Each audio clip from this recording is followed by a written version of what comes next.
A very good morning, children. Now, today we'll start with without any further delay. We'll start with a new lesson. Please listen to me very carefully. I'm going to explain you the lesson. That is Paropkari Azad. Paropkari Azad. Okay? Just listen to me very carefully. Chapter 8, page number 47. और आप लोग भी कहानी को ठीक से पढ़िएगा और हम आप लोगों को जो स्पेलिंग्स जो भेज रहे हैं वो बहुत इम्पॉर्टेंट है, उसे आप लोग ज़रा ठीक से पढ़िए, बहुत इम्पॉर्टेंट है। परोपकारी आज़ाद। बच्चों, चंद्रशेखर आज़ाद का नाम तो आपने सुना ही होगा। उन्होंने अंग्रेज़ों की नाक में दम कर रखा था। अंग्रेज़ सरकार उन्हें पकड़ने के लिए बेचैन थी, पर उन्होंने प्रण किया था कि जीते जी वे गिरफ्तार नहीं होंगे, और हुआ भी ऐसा ही। एक बार इलाहाबाद के एक पार्क में उनका आमना सामना अंग्रेज़ सिपाहियों से हुआ। दोनों ओर से गोलियां चली। जब आज़ाद के पास अंतिम गोली बची तो उन्होंने अपनी पिस्तौल कनपटी पर सटा कर चला दी। इस प्रकार वे बहादुरी से स्वर्ग सिधार गए। तो क्या होता है, चंद्रशेखर आज़ाद जो हैं एक स्वतंत्रता सेनानी थे, संग्रामी थे, जिन्होंने अंग्रेज़ों को खदेड़ने के लिए, हमारे भारत को स्वतंत्र करने के लिए, अंग्रेज़ी सरकार से छुटकारा दिलवाने के लिए बहुत प्रयत्न किए, बहुत कोशिशें की, और उसी कोशिश में उन्हें अपनी जान भी गंवानी पड़ी, है ना। तो आप लोग इस कहानी को ध्यान से सुनिएगा कि क्या होता है, कैसे क्या होता है। चंद्रशेखर आज़ाद अंग्रेज़ों के लिए जितने कठोर थे उतने ही मुलायम थे अपने देशवासियों के लिए। आइए उनके जीवन से जुड़ी एक घटना सुनते हैं। एक बार अंग्रेज़ों से बचते हुए चंद्रशेखर आज़ाद कहीं शरण लेना चाहते थे। वे रात को एक घर पर जा पहुँचे, जहाँ एक विधवा औरत अपनी बेटी के साथ रहती थी। विधवा ने आज़ाद को डाकू समझा और उन्हें शरण देने से इनकार कर दिया। आज़ाद ने जब अपना परिचय दिया तो उसने उन्हें ससम्मानित अपने घर में शरण दे दी। बातचीत से चंद्रशेखर आज़ाद को पता चला कि गरीबी के कारण उस विधवा की बेटी की शादी में कठिनाई आ रही है। उन्होंने विधवा औरत से कहा, मेरे सिर पर 5,000 रुपये का इनाम है। आप अंग्रेज़ों को मेरी सूचना देकर मुझे गिरफ्तार करवा सकती हैं। इस प्रकार आपको 5,000 रुपये का इनाम मिल जाएगा, जिससे आपकी बेटी का विवाह संपन्न हो सकता है। यह सुनकर विधवा रो पड़ी। रोते रोते ही उसने कहा, भैया, तुम देश की आज़ादी के लिए अपनी जान हथेली पर रखे घूमते हो, और ना जाने कितनी बहु बेटियों की इज्जत तुम्हारे भरोसे है। तुम्हें गिरफ्तार कराने का पाप कदापि नहीं कर सकती।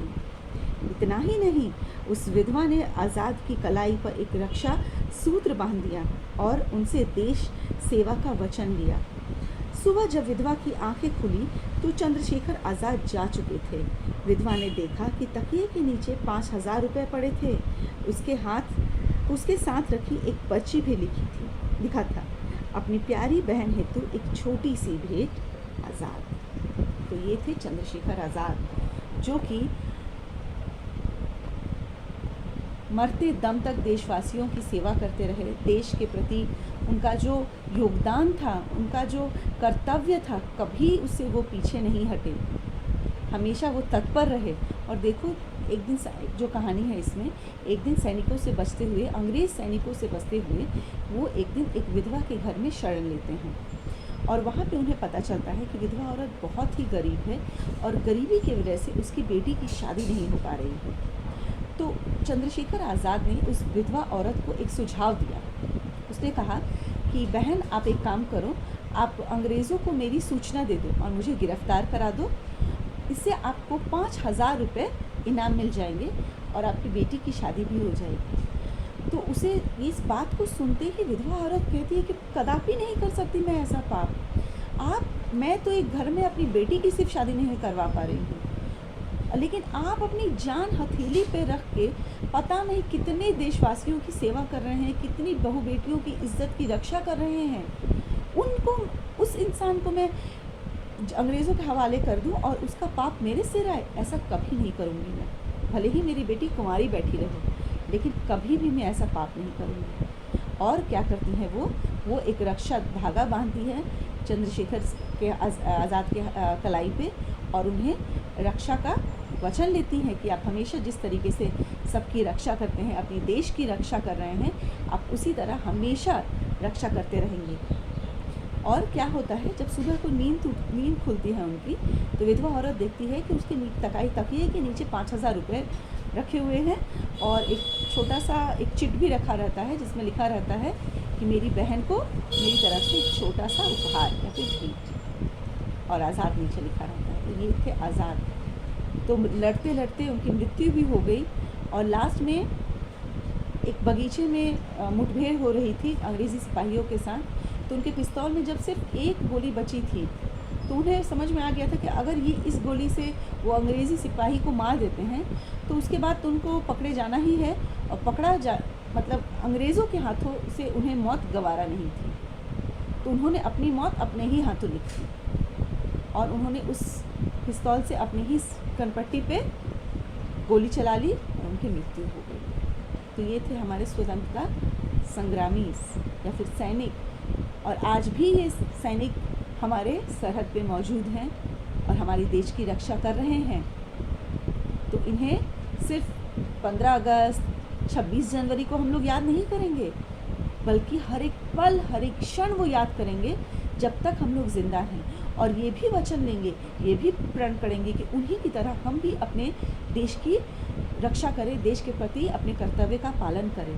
तो बच्चों, सिर्फ देश को प्रति सैनिक बन के ही हम लोग नहीं लड़ सकते। आज जो ओलंपिक्स में जो स्पोर्ट्स पर्सनालिटीज़ जो गए हुए हैं, जो कि सिल्वर, गोल्ड, ब्रॉन्ज जीत के ला रहे हैं, देश का नाम रोशन कर रहे हैं, तो वो भी हमारे देश के प्रति उनकी रिस्पॉन्सिबिलिटी ही है, एक देशभक्ति ही है जो वो लोग ऐसा कर रहे हैं और अपने देश का नाम रोशन कर रहे हैं पूरी दुनिया में।